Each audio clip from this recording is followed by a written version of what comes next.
Hi everyone, this is the Online Entrepreneur Show. This is Chris and Karen Eavestone. So, on today's show we're going to talk about how to work smart and not hard.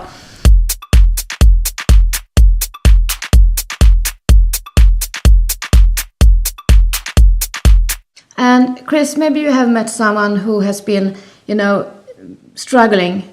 They have been working really, really hard but not getting enough money to provide for their family.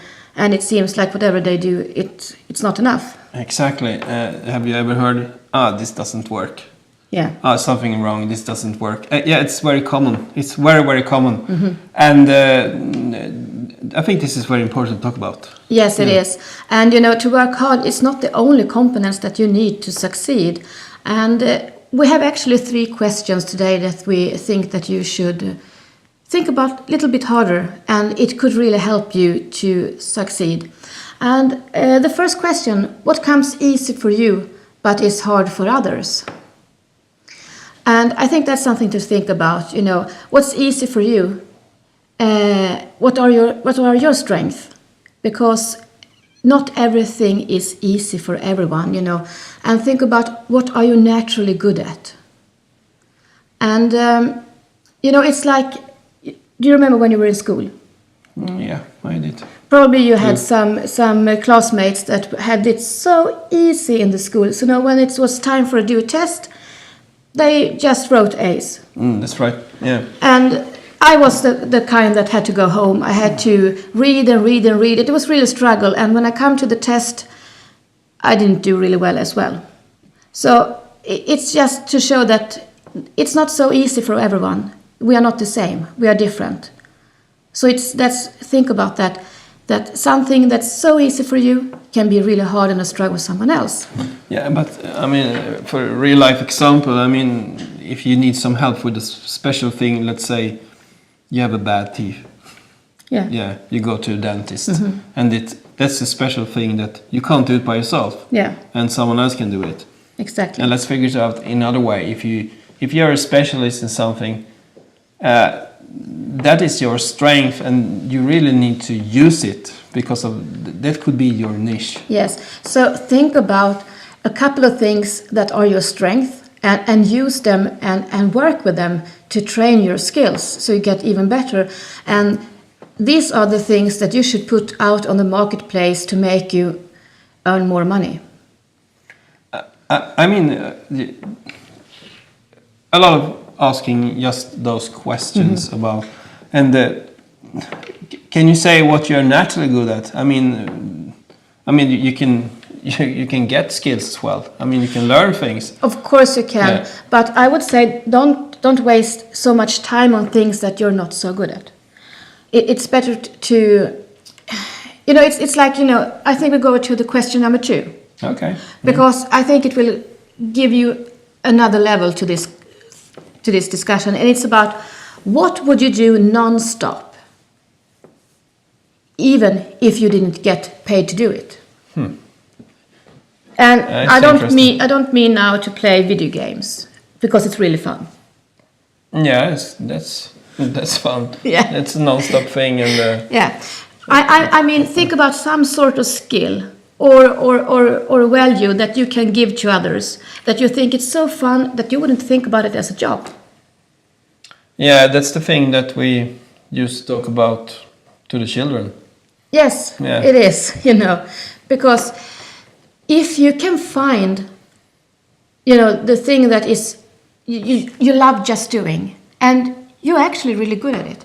I know, I know a skill that you're really good at, Chris. Tell me. Yes, and it's about helping people. You're a very good coach. Okay. I know. Yes, you ask them the right questions. When we work with our customers, you ask them really good questions. You listen to them, and you can analyze it, and you can get them to push harder. Yeah, that's right, and I believe everybody can do that because of it's inside of us all. And you talked about natural skills. Yes, and that's a natural skill for you. You don't have to work so hard for it. Yeah. It's there for you. Yeah, exactly.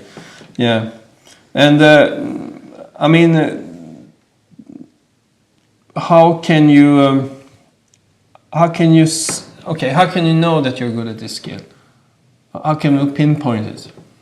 I think if you notice that people are coming to you and asking for your help because they have realized that you're really good at it.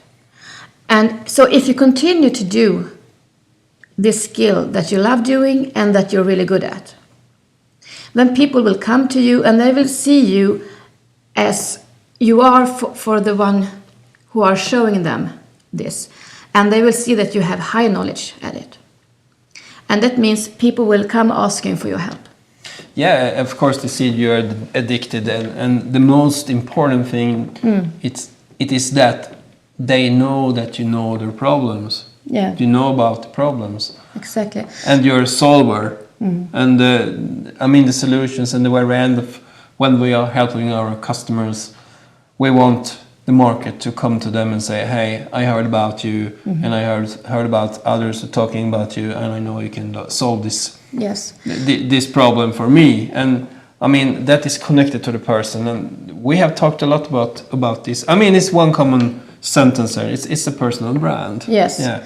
But have you ever heard one saying, you know, I love this so much, I would do it for free? Yeah, a lot of times, yes. Yeah.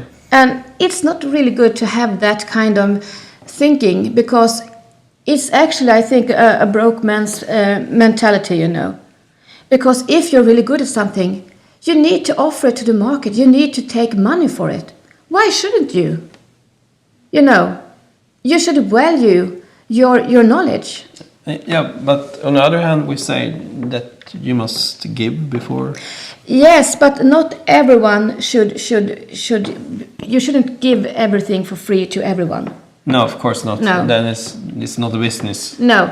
And that's a little bit about the third question that we had, and that you should think about.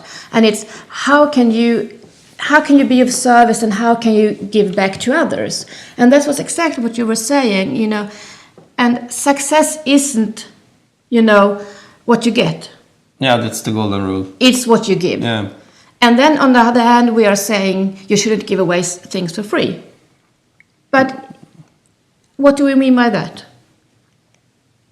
Exactly what we are doing now. Yes, of course. I mean, how in the earth is people going to know who we are if we don't tell them what we are doing? Exactly. And, I mean, this is the matter of fact that we need to tell the world how we see this. Yes. And as you said, I mean, success is what you give, is not what you get. Yes. And that is so important. I mean, it's a mental thing. I mean, it's the difference between selling products or selling the result of what the products will give you. Yeah, exactly. Yeah. And we can go back to being a child, you know, and you know, the mother put out some candy on the table, or you were going to eat ice cream or whatever it was.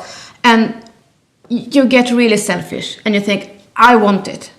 I don't want it to, you know, someone else to take it all away. So I just grab, you know, whatever it is so I can get as much as I want to have. Because it's the selfishness. And it's easy to go back to that feeling, you know, why should I give away something for free when I know I could make money of it? And why should I share my value to others? Then they won't buy from me. And I know we've been discussing this before in our other shows. But it's actually the other way around, as you were saying, Chris.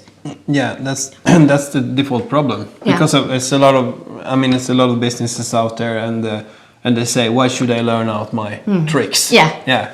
And I mean, the matter of fact, it's all of the YouTube is showing exactly the same thing. So you're not alone. And if you show the world what you're doing and how you're doing, why you should do it, and why people should come to you, it's much easier for you to take a place in the marketplace and say, here, I'm here and welcome, because I know your problems. I know what you need. Yeah, and when you can solve other people's problems in a high level and you're showing your skills, you're showing your knowledge, people are going to line up for you. And people are going to come to you and they actually want to pay you a good bit of money to get your help. So it's actually, as we're saying, the other way around. Share value and give away things, but do it for free to people who deserve to get it for free. Not everyone does that. So you need to pick people that are doing it for free. And I think before we are closing down today, find your zone of brilliance, find your zone of genius, and work with those qualities and your skills really hard. Because the more you work with your skills, you more you know how to do them, and people will really notice you. So it's really important. So if this was making you realize some things, and you really enjoyed it, as we did, please, share with us what you're thinking, and ask us questions. Yeah, don't forget, we love questions, and just hit us with questions. Yeah. We just, love them. And please feel free to share this video with others that can benefit from getting these golden nuggets that we love to share with you guys.